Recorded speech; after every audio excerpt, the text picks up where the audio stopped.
जबरदस्ती मुआना कोरा में सुताई के। जबरदस्ती मुआना कोरा में सुताई के भौजी तोहरा के का कैलस? तू तो गजब कहले बारू की जबरदस्ती मुआना कोरा में सुताई के, लेकिन तू सुतल ऐसन बारू की लागत नहीं बा कि जबरदस्ती सरवा सुतैले बा। कहाला पकाहे छौरी खात बारे भैया ई भाव नहीं खे खइए तो ई का खइए? तनका तू धीरे धीरे एकदम जोर जोर से हमके बतावत। आइल बाडे नाचे और के सटा में छौरी रे रुके। या ई रुक के का करिए? तू इनका संगे का करब? तू तनी थोड़ा थोड़ा धीरे धीरे बताव हमरो सके।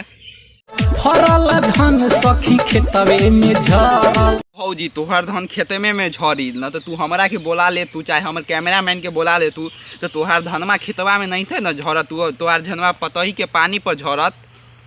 कि धोके परियाई कलाई दरोगा जी कटले बाटे। भौजी तोरा के खाली दतबे कटले बा तो तू दरोगा जी के कहतारू और कुछो करी तो तू मिनिस्टर के कि प्राइम मिनिस्टर के तू जाके कहबू। ए भौजी पाजा धइले हलस पीछही से आई के। पाजा धइले लेस पीछी से आई के तपर तू कुछो नहीं के कर पाइलू आ सोचो पीछी से आके तोरा के औरो कुछो कर देलस रहे सरवा तो तू का कर तू? ए भौजी जी हम कवना आस पर। भौजी तू काहे तू टेंशन ले बतारू? तू जीवू कौना आस पर? हम बानी न, तू हमरे बाटे गरम बाकी चीज बाटे लरम रारा। भैया गजब गैले बार। तू बाटे नरम लेकिन तोहार चीज बाटे गरम लेकिन तू बाटे नरम।